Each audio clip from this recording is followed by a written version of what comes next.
Bismillahirrahmanirrahim. Assalamualaikum warahmatullahi wabarakatuh. Bismillah, alhamdulillah, wassalatu wassalamu ala rasulillah.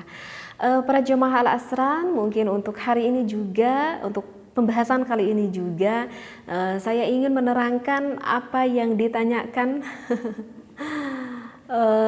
dari seseorang yang bertanya kepada saya. Katanya, Teh, pertanyaannya ini ya, katanya, Teh, tolong terangkan akan 5 sunnah fitrah, seperti itu. 5 sunnah fitrah katanya, tolong diterangkan. Insya Allah saya terangkan ya. Mungkin para jamaah yang lain mungkin udah tahu ya apa saja nih sunnah fitrah. Sebetulnya sih ada yang mengatakan lebih dari 5 kok ya, tapi ada yang mengatakan 5 itu memang ada dari hadisnya ya, dari hadis Muslim. Hadisnya memang berbunyi seperti ini. Khamsun minal fitrati. Jadi ada 5 sunnah fitrah. Yang pertama itu adalah al-istihdadu, disunahkan kita untuk mencukur bulu. Istihdadu itu apa? Mencukur bulu kemaluan, baik yang dimiliki oleh seorang perempuan ataupun yang dimiliki oleh seorang laki-laki. Yang kedua itu adalah wal khitanu, termasuk sunnah fitrah itu adalah khitan. Kemudian yang ketiga itu adalah waqasus syaribi. Waqasus syaribi itu adalah mencukur kumis. Berarti ini bagi laki-laki ya. Dan untuk yang keempatnya wanatful ibiti. Wanatful ibiti itu adalah mencabut ataupun mencukur bulu yang ada di ketiak kita. Dan untuk yang terakhirnya wataqlimul adfari. Wataqlimul adfari itu artinya adalah memotong kuku kita, seperti itu. Nah, itu memang yang diriwayatkan dari hadis Muslim mengatakan bahwa ada 5 kesunahan fitrah yang baik sekali kita lakukan. Nah, sebetulnya sih kalau di dalam kata fitrah ataupun di dalam kata fitrah ini, itu sebetulnya sih di dalam penafsirannya pun itu perbedaan pendapat ulama juga sih di dalam penafsiran dari kata fitrah tersebut. Kalau yang disampaikan menurut Abu Ishaq Asy-Syirazi dan juga Al-Mawardi, ini ada di dalam kitab Al-Hawi ya, yang mana beliau adalah yang bermadzhab Imam Syafi'i, mengatakan bahwa fitrah ini menafsirkan sebagai di dalam hadis tersebut itu adalah sebagai ad-din. Itu termasuk ke dalam agama gitu. Tetapi ulama yang lain, sedangkan menurut mayoritas ulama yang lain, misalkan menurut Al-Khattabi mengatakan bahwa penafsiran dari al-fitrah ini hanya sebatas sunnah saja. Dan yang dimaksudkan sunnah di sini itu adalah suatu kebiasaan yang memang baik sekali kita lakukan, seperti itu ya. Jadi memang ini ada sedikit perbedaan pendapat ulama di dalam menafsirkan akan fitrah tersebut, seperti itu. Karena ya seperti di dalam mazhab Syafi'i kan di dalam hukum khitan ya pantaslah berpikir bahwa itu adalah ad-din, bahwa itu adalah suatu agama, karena kan di dalam mazhab Imam Asy-Syafi'i pun kan seperti khitan bagi laki-laki kan itu hukumnya adalah diwajibkan, meskipun bagi seorang wanita itu adalah hukumnya disunnahkan, tetapi bagi laki-laki kan hukumnya diwajibkan, sehingga itu termasuk ke dalam ad-din, termasuk ke dalam agama. Meskipun di dalam mazhab yang lain khitan baik bagi laki-laki ataupun bagi perempuan itu hukumnya tidak diwajibkan, tetapi disunnahkan. Tetapi kan kalau di dalam mazhab Imam Asy-Syafi'i khitan itu kan hukumnya diwajibkan, sehingga 5 sunnah ini termasuk ada salah satunya ke dalam ad-din, ke dalam agama, seperti itu. Tetapi yang penting dari penafsiran itu yang mana kita bisa mengambil faidah, yang mana kita bisa mengambil manfaat di dalam 5 kesunahan tersebut. Karena itu kan lebih cenderung ke dalam kebersihan, di dalam memperindah diri, di dalam memperindah tubuh yang kita miliki kan, seperti itu. Nah, itu adalah yang sudah kita bisa rasakan di dalam faidah tersebut. Dan bahkan Ibnu Hajar mengatakan bahwa di dalam kesunahan fitrah ini, Ibnu Hajar mengatakan bahwa kita akan mendapatkan kemanfaatan, bukan hanya saja kemanfaatan secara diniyah, tetapi kita juga akan mendapatkan kemanfaatan secara duniawiyah. Nah, lantas kemudian dari 5 kesunahan fitrah ini ada gak sih waktu-waktu yang ditentukan gitu? Kapan gitu ya? Ada gak sih waktu-waktunya?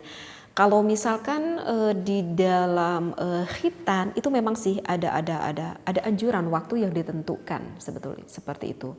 Tetapi untuk pembahasan khitan ini saya tidak akan terangkan lagi ya, karena kebetulan sekali di dalam pembahasan sebelumnya, di dalam video sebelumnya, alhamdulillah saya sudah agak sedikit lengkap lah menerangkan pembahasan tentang khitan. Jadi kalau pengen lebih jauh tentang hukum khitan, bisa ditengok saja ya di video saya sebelumnya, bisa dicari saja, sudah pernah saya bahas. Adapun untuk yang lainnya seperti memotong kuku itu pun ada anjurannya tersendiri. Adapun seperti mencabut bulu-bulu itu sebetulnya tidak ada spesifik harus waktu yang ditentukan. Hanya saja di dalam keterangan hadis riwayat Muslim itu kalau bisa sih jangan melebihi dari 40 hari. Karena di dalam hadis riwayat Muslim di sini dikatakan waqita lana fi qassi syaribi wa taqlimil adfari wa natfil ibiti wa halqil anati alla natruka aktsara min arba'ina lailatan. Di sini dikatakan min arba'ina lailatan. Jadi di dalam hadis riwayat Muslim ini dikatakan kalau bisa, ini bahasanya kalau bisa jangan melebihi dari 40 hari. Jadi kalau misalkan 40 hari udah agak cukup lama nih, bulu-bulu ketiak sesegera mungkin untuk dibersihkan. Tetapi ini apakah ini kan kesunahan ya, bukan diwajibkan gitu ya. Karena begini loh, ada ya seorang suami yang mana kan mencabut bulu ketiak itu adalah termasuk akan sunnah fitrah. Tetapi kok ada seorang suami kok yang sangat suka sekali kalau misalkan melihat istrinya misalkan tumbuh dengan bulu-bulu yang ada di ketiaknya gitu, sehingga melarang di suaminya. Gimana tuh teh? Suaminya melarang, jangan, aku senang sekali kalau di ketiak kamu misalkan berbicara pada istrinya ada tumbuh bulu-bulu seperti itu. Maka lebih baik ikuti siapa? Ya lebih baik ikuti saja suami, karena hal itu bisa menyenangkan suami ya, tidak apa-apa. Ya karena ini kan bukan suatu perkara yang diwajibkan pula seperti itu. Yang begitu juga kalau misalkan mencukur kumis gitu kan, itu baiknya bagi seorang muslim lebih baik tidak ada kumisnya seperti itu. Tetapi kan terkadang kita suka mendapati ada seorang istri senang banget kalau misalkan melihat suaminya itu berkumis. Nah itu bagaimana pula? Nah maka itu tidak apa-apa, suami ikuti aja apa keinginan sang istri, kan hal itu juga bisa membahagiakan sang istri ya. Jadi karena ini bukan suatu kewajiban, ini hanya sebatas suatu kesunahan saja seperti itu. Nah, mungkin ingin saya agak sedikit membahas yang lebih jauh, itu mungkin udah dipahami ya akan waktunya. Ingin saya terangkan itu adalah di dalam memotong kuku nih. Ini para pendengar Al Asran tahu nggak? Kalau kita memotong kuku itu sebetulnya di dalam Islam itu diatur loh. Diatur di dalam memotong kuku itu diatur gitu. Jadi memotong kuku itu bagusnya itu awalnya mana dulu nih yang harus kita potong seperti itu. Gitu. Itu sebetulnya sih kalau kita mengikuti apa yang dikatakan oleh ulama di dalam kita memotong kuku itu secara penelitian memang hikmahnya itu adalah bisa memperbaiki mata kita. Artinya kalau kita mau memotong kuku sesuai dengan aturan apa yang dianjurkan oleh ulama, maka insya Allah hal itu bisa mencegah kita dijauhkan dari penyakit mata. Nah, coba perhatikan yang benar ya. Sekali lagi coba perhatikan yang benar. Ini ada 3 pandangan ulama. Sekarang saya ingin mengajarkan tata cara yang dianjurkan oleh Imam Nawawi ya. Oleh Imam Nawawi. Nah, yang dianjurkan oleh Imam Nawawi kita memotong tangan kuku tangan dulu ya. Baik. Ini adalah tangan kanan saya dan ini adalah tangan kiri saya. Pertama kita memotong kuku harus diawali dengan tangan kanan, jangan dulu dengan tangan kiri. Sekali lagi tangan kanan dulu, jangan dulu tangan kiri. Yang diajarkan oleh Imam Nawawi yang pertama kali yang kita potong kuku itu dari mana? Dari telunjuk tangan kanan. Ini telunjuk ya. Perhatikan, diingat-ingat dari telunjuk ini yang pertama. Terus maju ke sini. Ini yang kedua, jari tengah, jari manis, jari kelingking. Udah ada 4 ya. Sekali lagi, ini yang pertama, kedua, ketiga, keempat. Yang jempol ini jangan dulu, dilewat dulu. Kemudian dilanjutkan ke tangan yang kiri. Ya. Tangan kiri yang mana? Dari telunjuk dulu? Bukan dari telunjuk dulu. Yang diajarkan oleh Imam Nawawi. Yang kelima itu adalah dari kelingking dulu. Dari kelingking ke jari manis, ke jari tengah, ke jari telunjuk, ke jempol, berarti ini jari yang ke-9, dan yang terakhir ditutup dengan jempol yang kanan kembali. Ini yang diajarkan oleh Imam Nawawi. Sekali lagi, ke 1, 2, 3, 4, 5, 6, 7, 8, 9, 10. Ini yang diajarkan oleh Imam An-Nawawi. Sekarang yang diajarkan oleh Imam Ghazali. Yang diajarkan oleh Imam Ghazali sama. Dimulai dengan tangan kanan dulu, kemudian tangan kiri. Sama awal mulanya seperti Imam Nawawi. Dimulai dengan telunjuk 1, ke tengah 2, ke jari manis 3, keempat jari kelingking. Hanya saja perbedaannya yang diajarkan oleh Imam Ghazali yang kelima itu adalah jempol. Kalau Imam Nawawi kan ini jempol ini yang terakhir ya. Nah kalau Imam Ghazali ini yang kelima. Kemudian setelah itu dilanjutkan ke tangan yang kiri. Tangan yang kiri sama seperti Imam An-Nawawi. Dimulai dari kelingking kalau yang kiri, bukan dari telunjuk, tetapi dari kelingking. Kelingking, jari manis, jari tengah, telunjuk, terakhir jempol. Ya. Jadi hampir sama nih. Perbedaannya kalau Imam An-Nawawi jempol yang kanan ini terakhir, tetapi kalau Imam Ghazali jempol yang kiri ini yang terakhir ya. Jadi untuk tangan kiri sama, dimulai dari kelingking sampai beres. Seperti itu ya. Nah, jadi terserah kalian mau mengikuti apa kaul pendapat Imam Nawawi ataupun mau mengikuti pendapat kaul Imam Ghazali. Dan sekarang pendapat yang ketiga itu oleh Imam Ahmad. Nah, kalau untuk pendapat yang ketiga ini yang diajarkan oleh Imam Ahmad. Nah, yang diajarkan oleh Imam Ahmad ini sangat baik sekali manfaatnya ataupun faidahnya terhadap mata kita. Jadi insya Allah kalau kita melakukan dengan apa mengikuti menurut pendapat Imam Ahmad, maka insya Allah itu akan dijauhkan kita dari penyakit mata. Kalau Imam Ahmad itu sangat berbeda sekali dengan yang diajarkan oleh Imam An-Nawawi dan juga Imam Ghazali. Tetapi sama sih, dimulai dengan tangan kanan dulu sebelum tangan kiri ya, selalu dengan tangan kanan dulu.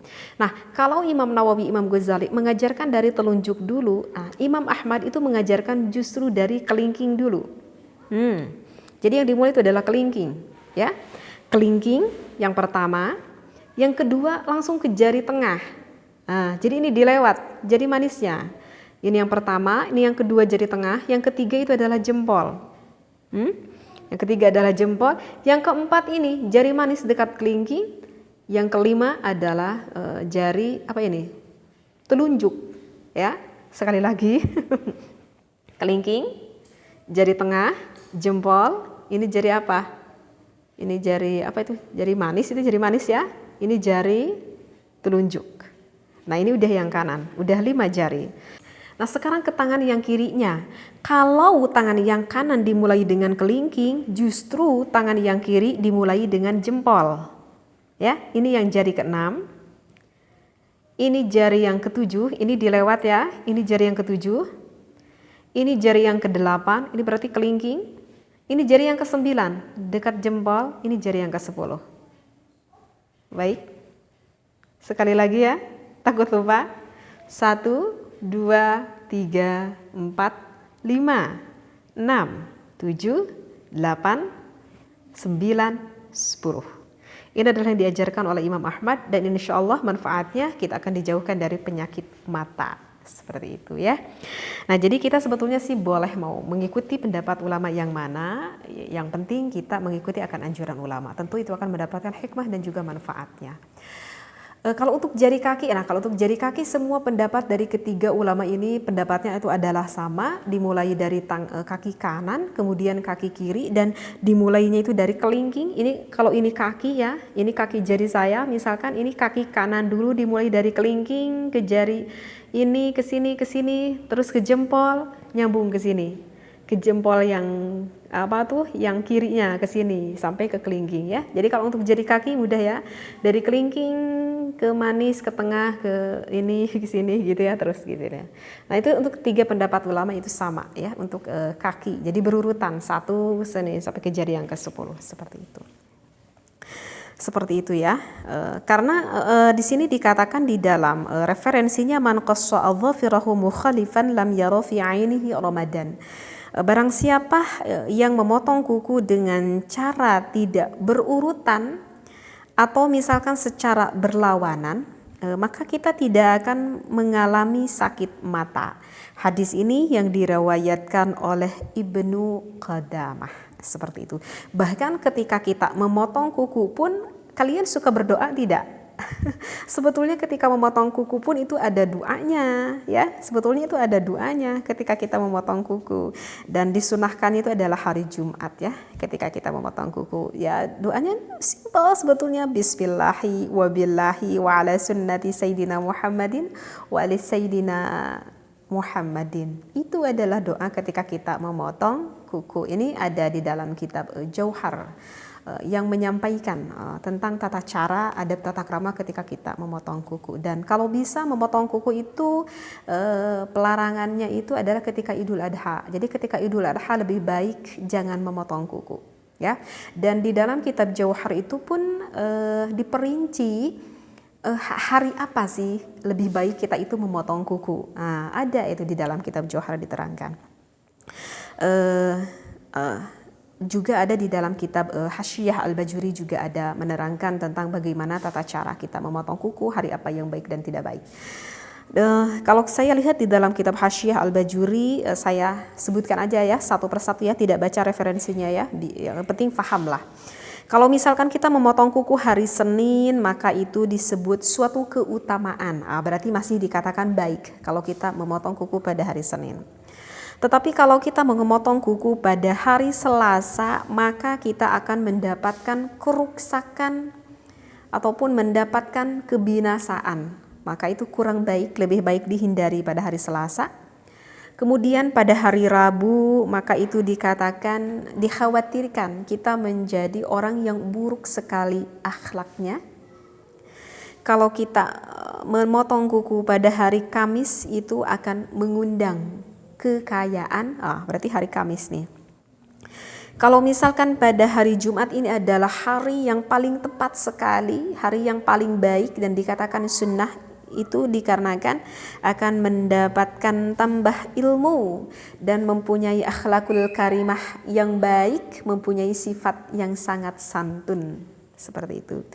Kalau pada hari Sabtu dikhawatirkan mendapat penyakit di dalam tubuhnya, dan pada hari Minggu takut mengurangi ataupun menghilangkan akan keberkahan di dalam kehidupan kita ini.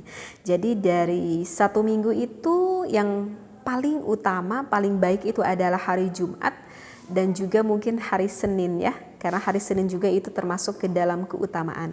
Jadi kalau bisa pada hari-hari yang lain lebih baik jangan dulu memotong kuku, yaitu pun kalau misalkan tidak memadaratkan. Tetapi kalau memadaratkan harus memotong kukunya karena udah panjang banget, aku punya anak bayi takut terluka ketika aku memandikan bayi, yaitu tidak apa-apa ya.